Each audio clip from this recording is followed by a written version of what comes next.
Hi, my name is Karen Volpe.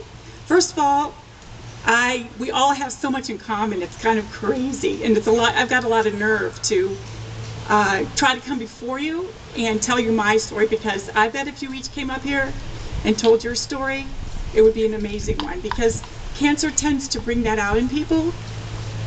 I have found that when you're confronted with cancer, you have to make major decisions, ones that you would not make in your normal life. I've found that cancer either brings couples closer together or it completely ruins marriages.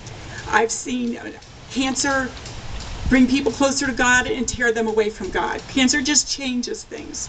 You have to look at the world differently. You look at time differently. You measure time differently. What was important to you prior to cancer, different things were important to you after cancer. Would you guys agree based on what you've been involved in? It's an amazing gift that if you use properly can better your life. Again, my name is Karen Volpe. I am married. I have 3 beautiful children. When I was diagnosed, I had 3 very small children. My youngest was in the 2nd grade, and I was tormented. How am I going to be a parent? How will I raise my children if I'm sick? I've been confronted by my oncologist on multiple occasions. Been told I was dying several times. Then he would help me through death. He would help me die in a beautiful way. And I just kept saying, you know, Dr. Kripe, I thank you for that. That's just great. But that's between God and and I will let him know. I'll let you know when I think the time is, but I don't think it's now. I don't think you need to spend your energy helping me through death, because I have every intention of raising my children. In June of '02, I had a really bad headache, terrible stomach ache. My husband and I were having a party. We had everybody coming over. We were going to the store to buy beer. We were having a huge party. And I just said, I can't believe I'm going to tell you this, Mark, but my stomach ache is so bad, I think you need to take me to the hospital. He goes, seriously, it's a stomach ache. Take an antacid. I go, I know, but it really hurts. So long story short, I was bleeding internally. The reason I had a stomach ache was because my abdomen was full of blood. And several misdiagnoses and unnecessary surgeries later, 5 days later, they find out it's leukemia. And you know, leukemia is a difficult thing to diagnose because nobody wants to go there in their head. They look for 100 other reasons that you might be sick or that you might be having a problem. And nobody wants to say the word, but once it's laid upon you, it's a very, very real realization. We have been doing the fight. I have, you know, I'm in my 3rd remission with leukemia, which quite honestly is unheard of. Research, the American Cancer Society and their research dollars, what an amazing story. You know, I'm sure each of you, again, and I'm preaching to the choir because all of you have been touched by cancer, I am certain. But this research that they come up with is amazing. I've had 2 bone marrow transplants. The bone marrow transplant, I'm telling you, they take you down to, since we don't have the ability to kill off cancer cells, the only way to get rid of the cancer cells is to kill off all of your cells.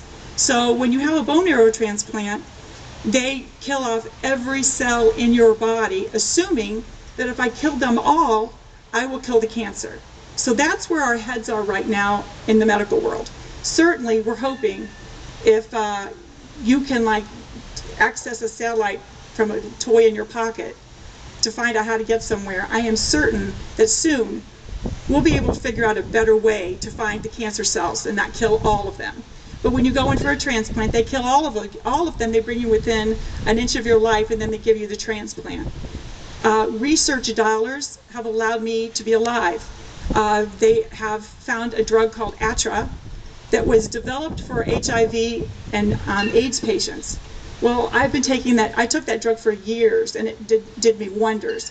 One of the drugs that got me into remission on 2 occasions is arsenic trioxide, which is rat poison. So how do they know to do that? I have absolutely no idea, but 84 days in a row, I was given rat poison IV, and it killed the leukemia. It put it at bay long enough for me to get the next transplant. So they wouldn't know to do that if they weren't doing research. The American Cancer Society and Relay for Life raises so much money. They've been at this Relay for Life since the mid-1980s.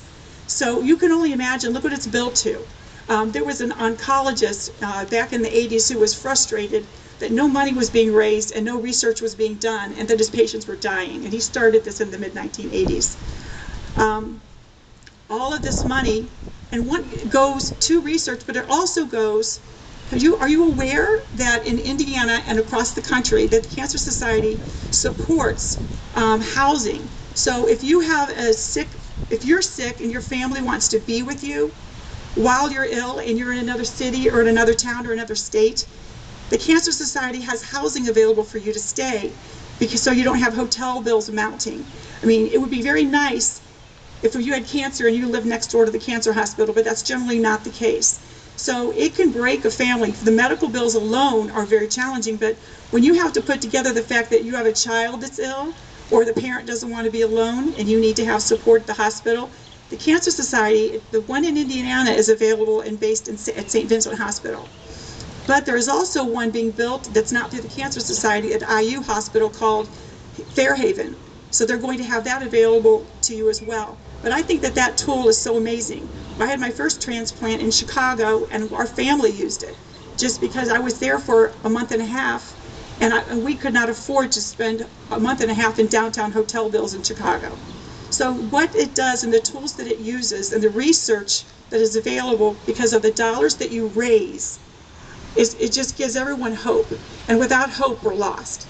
So please continue to do what you're doing. I hope next year is even bigger and even better, and we have more people in the race. I understand that you've been touched by cancer. I'm sorry if it's you, your family, your friends, your children. I hate that for you. But what we have to do is go forward. We have to say, okay, that happened. We don't get to control where we go, how we go about it. But I think if we do it together, it'll be an easier journey. So thank you for listening to my story. I wish you the very, very best. I hope your next 24 hours are lovely, and every step of the way, just remember why you're doing it. Thank you very much.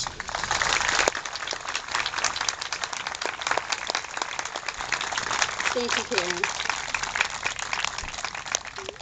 At this time,